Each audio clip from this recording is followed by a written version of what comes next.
Madame, Monsieur, bonjour. Proposer des classes à pédagogie active à l'ICET, c'est le projet qui avait été annoncé au mois de juin par l'Institut communal d'enseignement technique et la commune de Bastogne suite à la fermeture de l'ESVA à Tertre.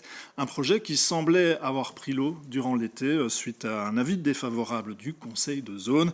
Une position révisée de justesse ce lundi. La rentrée a donc bien eu lieu ce jeudi. On en parle avec le bourgmestre de Bastogne, Benoît Ludgen, bonjour.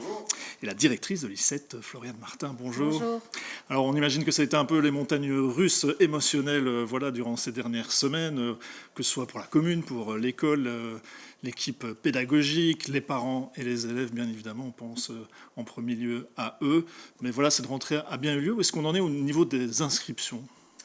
On avance positivement.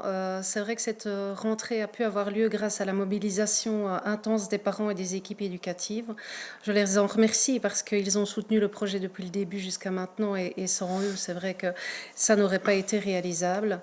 Au niveau des inscriptions, on avance positivement. On a encore quelques inscriptions à conforter pour pouvoir atteindre les chiffres annoncés et on a jusque fin septembre pour pouvoir atteindre les quotas requis pour les inscriptions.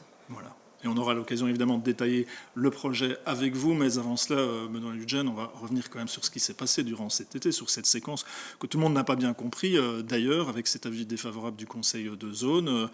Qu'est-ce qui s'est passé ? Comment est-ce que ce projet, qui avait l'air d'être bien lancé lorsque vous avez fait votre conférence de presse au mois de juin, a pu dérailler d'un point de vue administratif à ce point-là ? C'était une surprise puisque le projet il est venu d'Aterte d'abord. Il existait à Aterte et on remercie la commune d'Aterte qui a investi pendant plusieurs années. Suite à la fermeture annoncée par Aterte, moi j'ai reçu des parents le dimanche de Pâques, il n'y a pas si longtemps que cela. Et je me suis mobilisé, nous nous sommes mobilisés au niveau du pouvoir organisateur pour prendre le relais. Pour nous, c'était une évidence que le conseil de zone, qui est composé de luxembourgeois, à la fois des représentants de Wallonie, Bruxelles Enseignement et également du pouvoir organisateur communal, qu'ils puissent donner un accord. C'était une formalité, quelque part. C'est ce que vous pensez, du moins. C'est ce que nous pensons parce que le projet existait, l'école existait, c'est jamais qu'une reprise en tant que telle. Malheureusement, on a eu un feu rouge à partir du mois de juin. Croyez bien que Madame la directrice a bien fait de remercier les équipes éducatives, sûrement, elle a raison, et les familles, mais le pouvoir organisateur, il s'est mobilisé chaque jour. Il n'y a pas un jour du mois de juillet, du mois d'août, je ne me suis pas mobilisé personnellement avec nos avocats pour faire entendre la raison et l'évidence de dire, ok, donnons la possibilité en province du Luxembourg à des élèves de pouvoir avoir une pédagogie différente, une pédagogie active, qui existe déjà. Et pour éviter que des élèves n'aillent ailleurs qu'en province de Luxembourg pour pouvoir poursuivre leur parcours. L'école technique communale de Bastogne, elle se porte très bien.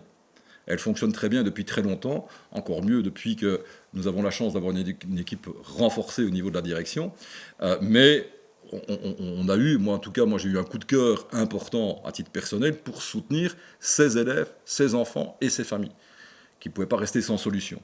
Donc il a fallu faire quelque part preuve de beaucoup d'arguments, beaucoup de convictions pour que finalement l'évidence l'emporte. Je regrette, et je le dis très gentiment et très poliment, que des responsables d'établissements luxembourgeois n'aient pas vu l'intérêt général d'abord des élèves et des enfants et qu'ils aient fait preuve d'une forme de protectionnisme qui m'échappe.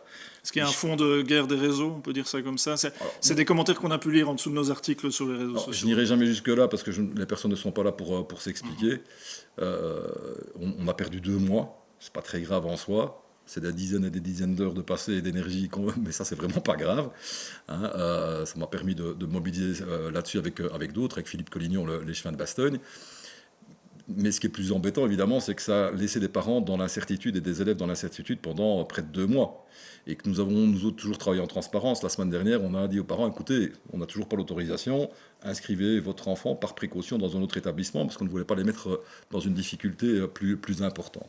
Donc on peut regretter tout cela. Il y aura certainement, là c'est plus le parlementaire qui parle, des modifications à apporter en termes décrétales dans les prochains mois, les prochaines années, pour éviter finalement que dans ce conseil de zone qui doit voir évidemment l'intérêt général, qui doit éviter des doublons, que l'intérêt général puisse l'emporter. Aujourd'hui, on a pu constater que ce n'était pas le cas, et je le regrette vraiment, Mais voilà, c'est derrière nous. Nous autres, le plus important maintenant, c'est que l'école a eu l'autorisation. Je remercie, et je le citerai personnellement le moment venu, des membres aussi du conseil d'administration de WBE qui se sont mobilisés, qui se sont dit, bah, ok, c'est vrai que c'est pas normal, on ne voit pas l'intérêt général et on va faire en sorte que vous puissiez avoir l'autorisation, ce que nous avons reçu ce lundi.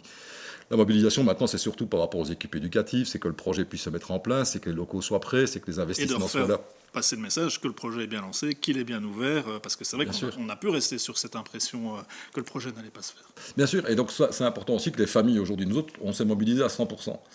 C'est important que les familles qui s'étaient préinscrites, qui avaient préinscrit leur enfant, puissent confirmer ça dans les toutes prochaines heures et les tout prochains jours.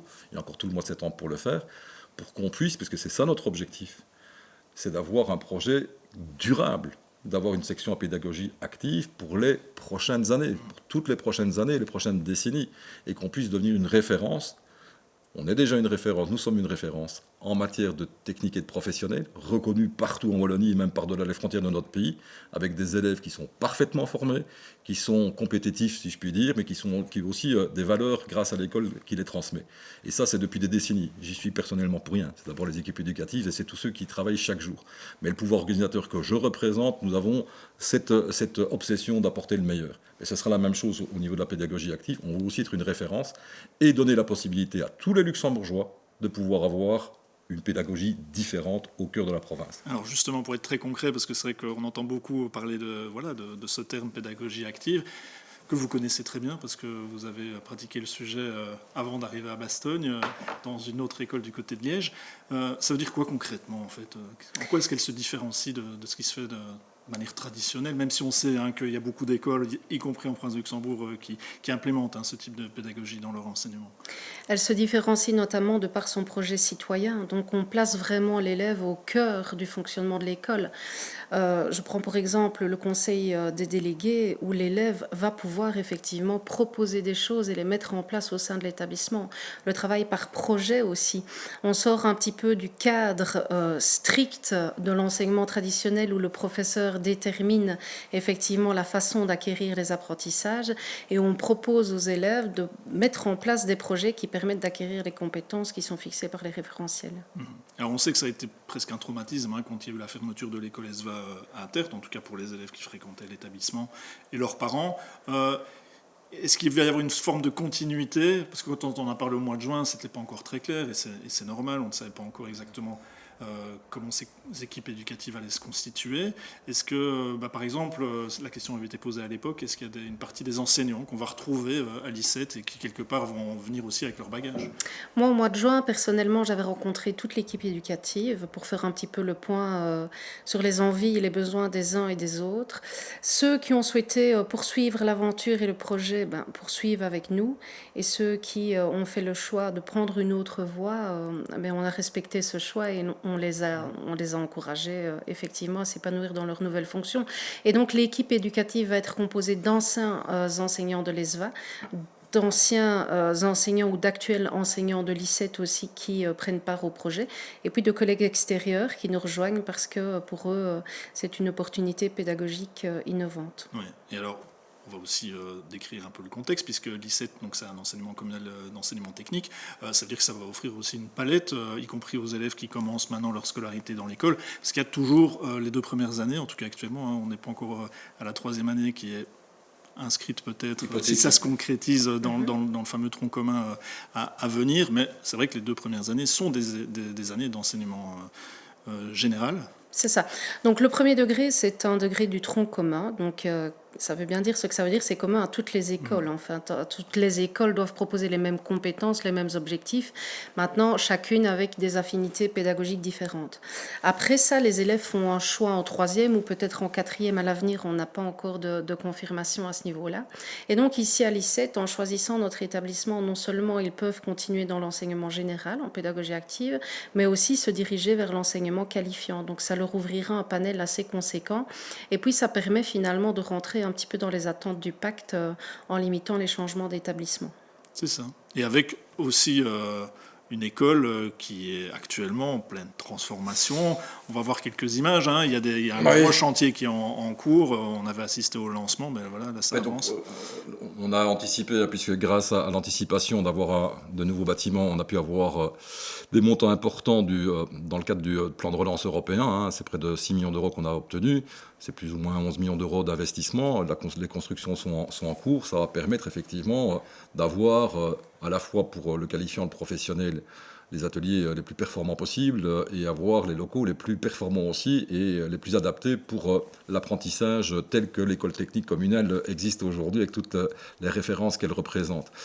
Et ça nous donne la capacité aussi d'accueillir des élèves en plus et donc d'avoir ces sections en pédagogie active qui seront accueillies dès le mois de juin, enfin les travaux se termineront au mois de juin de l'année prochaine, dès la rentrée de septembre 2026 dans des nouveaux locaux bien adaptés à ces différentes pédagogies. Donc c'est un nouvel élan aussi, je crois que c'est important, tous les astres sont alignés si je puis dire. On a la chance d'avoir une direction qui a une expérience en termes de pédagogie active, des enseignants que je remercie qui sont formidables au sein de l'établissement, un pouvoir organisateur qui est aux côtés, et je crois que c'est important d'avoir un pouvoir organisateur communal qui est au plus près finalement et peut réagir très rapidement et qui investit fortement à la fois dans les bâtiments, à la fois au niveau de l'enseignement et à la fois aussi dans le matériel, puisque chaque année nous réinvestissons au niveau de la commune. Moi je remercie tous les citoyens de Bastogne qui quelque part contribuent au fonctionnement de l'école technique de Bastogne, puisque derrière, et c'est quand même assez rare, on a un lien très fort, un partenariat très fort entre les entreprises de la région dans le secteur notamment de la construction et l'école.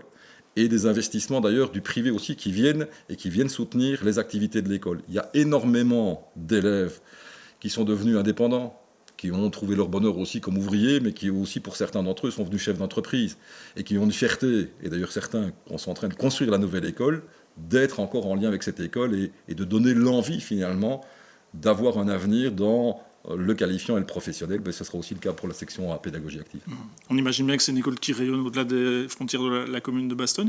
Par rapport aux élèves qui étaient anciennement inscrits à l'ESVA, est-ce que vous avez une idée de la proportion qui finalement vont suivre le projet, sachant que chaque situation familiale est différente, évidemment, notamment pour une question de distance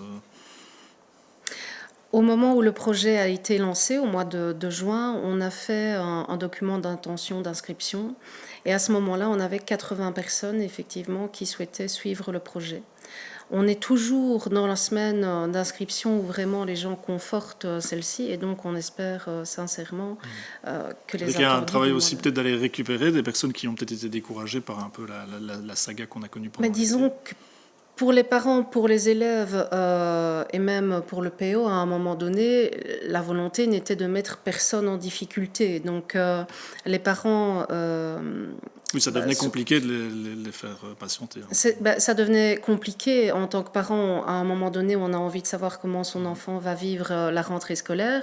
Nous, en tant que PO et école, on avait envie d'effectivement être respectueux vis-à-vis de ces jeunes-là parce que ce sont des personnes à part entière avec des projets de vie. Et donc, on n'avait certainement pas envie de les freiner dans leur avancement pédagogique. Et donc, ici, il y en a qui se sont inscrits dans d'autres établissements, qui ont parfois fait la rentrée dans une autre école et puis qui nous ont rejoints par la suite quand ils ont su que le projet allait survivre. Voilà. Après, maintenant, le défi, évidemment, c'est de pouvoir pérenniser ces classes à pédagogie active qui vont de la première à la réto, quoi, finalement. Mais oui, mais donc, ce qui est unique en province de Luxembourg. Donc il existe de la pédagogie active dans toute une série d'établissements, mais pour des parties, je veux dire, soit de deuxième degré, soit de troisième degré, ça dépend un tout petit peu. De la première à la dernière année secondaire, nous serons les seuls effectivement à proposer cela. L'idée, évidemment, si on investit aussi de façon aussi importante, c'est de faire en sorte que ça soit pour toutes les prochaines années. Et donc ce moment, il est crucial, évidemment, parce qu'en fonction du nombre d'inscriptions, on est très confiant, puisqu'aujourd'hui, on doit atteindre, c'est un peu technique, 10% d'augmentation de la population scolaire par rapport à un recensement qui a eu lieu au mois de janvier. On a atteint ce chiffre. Et plus dans le degré supérieur, finalement, où c'est peut-être c'est plus en cinquième secondaire où là, il manque encore quelques élèves. Et donc, c'est l'occasion aussi de le dire. Venez à Bastogne, venez vous inscrire pour ceux qui n'ont pas encore trouvé finalement l'établissement qui correspond à leurs besoins. Il ne doit pas y avoir un match entre l'enseignement classique, traditionnel, général et l'enseignement en pédagogie active. C'est des réalités différentes pour des besoins qui sont différents en fonction de la réalité de l'élève. Mais c'est clair que ça donne une possibilité. Il y a encore des conseils de classe qui ont eu lieu hier. Il y a toute une série d'élèves qui ne savent pas encore, qui n'ont pas encore choisi d'établissement. Ils peuvent trouver leur bonheur à Bastogne, à la fois, bien sûr, parce qu'on est au cœur de la province, parce qu'on ne va pas redire tout ce qui a été dit au travers de la qualité de l'enseignement qui est dispensé, mais également aussi parce qu'on a la possibilité d'avoir un internat de proximité qui permet effectivement d'accueillir les élèves dans les meilleures conditions. Moi, je pense à ces élèves-là parce que ceux qui sont de l'ESVA, qui sont inscrits à Bastogne en 5e et 6e rénové, eux, il faut absolument qu'on trouve la solution de pouvoir pérenniser parce qu'ils n'auront pas de solution, ils n'ont pas de solution de proximité dans la pédagogie active. Alors, très peu en tout cas. Une question qui est peut-être un peu une question piège, puisque c'est Oh, quoi le profil finalement d'un élève? Parce qu'on peut avoir dans l'idée que ce sont forcément des élèves qui ont des 10, dyscalculie ou des choses comme ça, mais c'est pas nécessairement ça en fait. Non, du tout. C'est une manière de trouver sa place dans l'enseignement. C'est ça, en fait, à un moment donné, on peut être en concordance ou en discordance avec une façon d'enseigner. Et donc, l'enseignement à pédagogie traditionnelle convient parfaitement à certaines personnes et pas à d'autres. Il n'y a pas un profil type. Il y en a qui y trouvent leur compte parce qu'effectivement, il y a des troubles et que la façon d'enseigner permet peut-être de faciliter les apprentissages. Il y en a d'autres qui sont en décrochage avec un enseignement traditionnel parce qu'ils n'y trouvent plus de sens. Donc un profil spécifique, il n'y en a pas. Mais ce qu'on peut dire, effectivement, comme l'a dit Monsieur le bourgmestre, c'est que c'est important de pouvoir offrir à ces jeunes qui ont besoin de se former différents types de pédagogie et de leur permettre de trouver celle qui leur permettra d'avancer dans leurs apprentissages. Voilà. Je pense que là, on a plus ou moins fait le tour de la question. Une dernière question très pratique. Voilà, comment est-ce qu'on doit procéder finalement maintenant si on veut s'inscrire pour...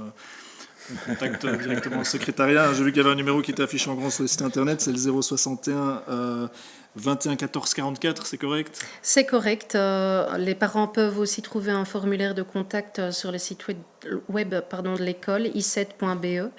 Et voilà, on les accueillera avec grand plaisir pour conforter ce projet qui mérite vraiment de continuer à voir le jour. Et par-delà le coup de téléphone au 21 14 44, précédé du 061, donc 061 21 14 44. Et je tiens à remercier Floriane, mais également toutes les équipes qui sont restées parfois tard le soir pour pouvoir continuer à inscrire, à organiser l'école au mieux. En attendant cette Exactement. décision. Ils seront aussi accueillis parce que par-delà un coup de téléphone, je crois que c'est important de venir à la rencontre de l'école, de pouvoir contacter et d'avoir ce contact direct sur Bastogne. Et les portes sont grandes ouvertes pour tous ceux qui ont envie d'avoir cette possibilité finalement d'avoir un enseignement différent et adapté. Et en tout cas, on va se battre de toutes nos forces pour faire en sorte que ce projet soit le plus durable pour l'ensemble de la province de Luxembourg. Voilà. Merci à vous. J'ai vu d'ailleurs que sur le site internet, il y avait même une petite présentation façon manga qui était proposée pour ceux qui veulent en savoir plus sur l'I7. Je rappelle d'ailleurs le site internet, c'est le www.i7.be. Merci à vous de nous avoir suivis. Merci à vous. Merci à nos invités. On se retrouve la semaine prochaine pour d'autres émissions dans l'actu en plus. À très bientôt.